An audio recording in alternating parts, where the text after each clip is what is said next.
Hi, this is Sephiroth Tosh, and I want to tell you a little story about Mr. Robinson. Mr. Robinson was my third grade teacher, and on around the second week of third grade, Mr. Robinson had 5 children stand up. And then as we were standing, I was one of them, and as we stood up, he said to all the other children, I want you to take a look at these 5 boys. They don't belong here with you, good children. That's what he said. He said, you are all the good kids, and these 5 kids are the bad kids, and they don't belong here. Those are his words. I remember it like it was yesterday. And I remember standing there feeling so ashamed in myself as all the kids started to laugh. I mean, not everybody, but they started to laugh at us. And then immediately following that, he had us sent to special education. In the 80s, children weren't labeled with ADHD. They were labeled with learning disabled. So we were called learning disabled, and now today they call it ADHD. It wasn't that we were learning disabled, we just didn't think like the rest of the children. We didn't respond to the teacher's commands the same way other children did. So we were quickly labeled. All 5 of us were stood up when we marched out of class while the kids were giggling behind us. We were literally stuffed in the maintenance closet. No freaking joke. We were stuffed in it was a big closet, but there was one table and all 5 of us sat there.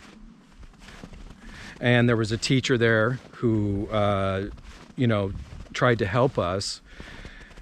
The funny thing is, 4 of us are still really good friends today. And one of them I talk to daily. We all started our own businesses. We're all successful. Yet, even though they labeled us when we were young, they didn't ruin us. We all became something. We all strived for excellence, even though we were labeled so early. I think it's a real shame to do that to a child so early on. You know what's funny is years later, probably 25 years later, did you know Mr. Robinson was arrested for child pornography? All these years later. It's like, it's almost like those 5 children could see Mr. Robinson for who he was. Like we were able to see right into the core of his soul, and we didn't like him. He didn't like us, we didn't like him. So he made fun of us. I can't believe how cruel that was. That is so cruel. How do you do that to children? How can anybody do that to a child? It's just crazy that all these years later, Mr. Robinson was arrested. When I found out the news, I yelled at the top of my lungs, like, we were right. We were right the whole time. Even though we didn't know that Mr. Robinson was a pedophile, we didn't know what it was. We couldn't put a definition on what it was we were feeling. But maybe it was that, children with extra sensitive abilities are ostracized by even teachers.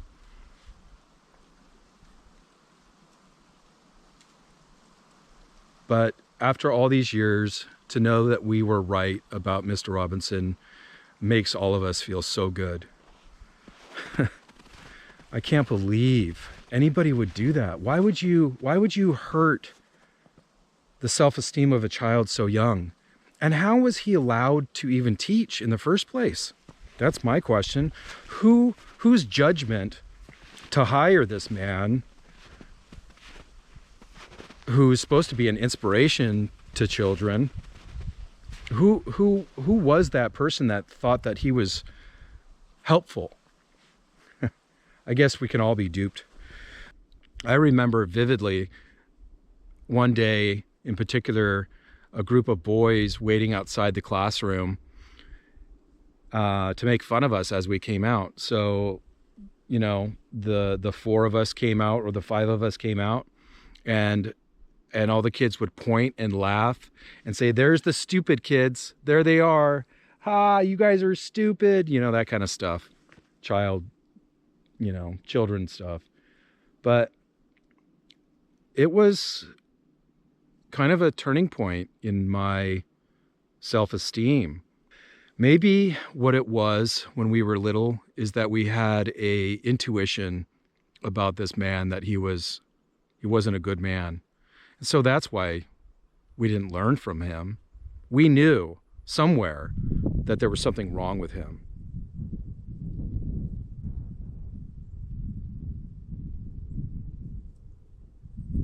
In spite, Mr. Robinson, we all became entrepreneurs, self-starters, and we made it. So in around the 6th or 7th grade, I had a special education teacher who told me that I didn't belong in special education. And so she transferred me out, and I was in the normal classrooms. And I gotta tell you, I felt like I had won some kind of an award, that I was being put into the kids with, no learning disabilities. I was in the regular classrooms, and I didn't want to be reminded that I was dumb. So I hid. I was very quiet. I never made any waves. I never spoke up in class because, psychologically, my own self-esteem, everything about my internal thinking told me, that you're the stupid kid and don't let anybody know. So I was hypersensitive. So if anybody even hinted that I was stupid, I immediately withdrew. And then that festered and then became, it manifested into anger. So I was angry for a long time and resented any kind of authority. And in fact, I used to thumb my nose at authority all the time. How can I respect authority when it treated me so badly when I was young? Now I'm totally anti-authority. Anybody tells me what to do now, I immediately give them the sideways glance, and in my mind, I just, hold the middle finger up.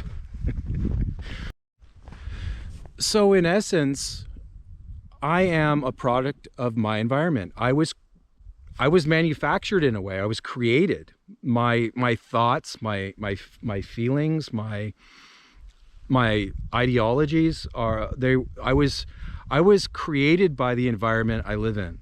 So what do you expect? When I want to get away from people or not be around people, how long can you go being told that you're no good, stupid, worthless by adults?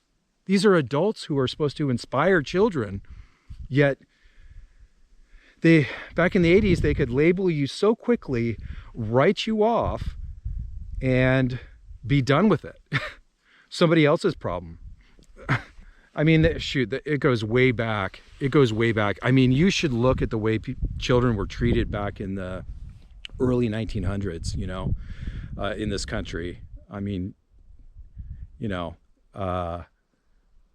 You know, they used to paddle children. They used to take paddles and beat children in school, the teachers.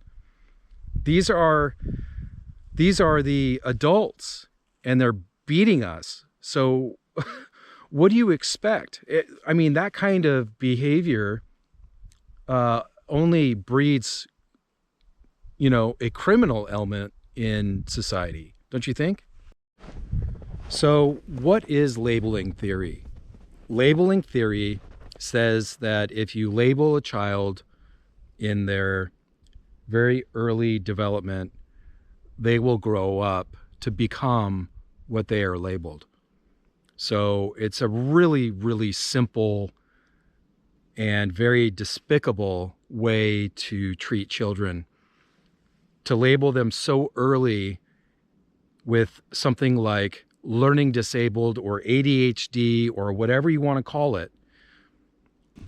How can you do that to a child? They're in the development phase of growing up. It's their foundational years. And then you inject an idea into the child's head that they're not good enough to compete with the other kids. That's going to fester in their head as they grow up into adulthood. It's still a thought in my head. It's still going around. I can still hear Mr. Robinson saying that these are the kids, here's the stupid kids, and having all the other children laugh at us, you know? I can still hear the echoes of the laughter. Yeah, maybe a little dramatic, but no, it's true. It's true. Labeling theory labels children early on in their development, and it stays with you for the rest of your life. So this is my big middle finger right now to Mr. Robinson in the 3rd grade. Fuck you. That felt good. Thanks for listening.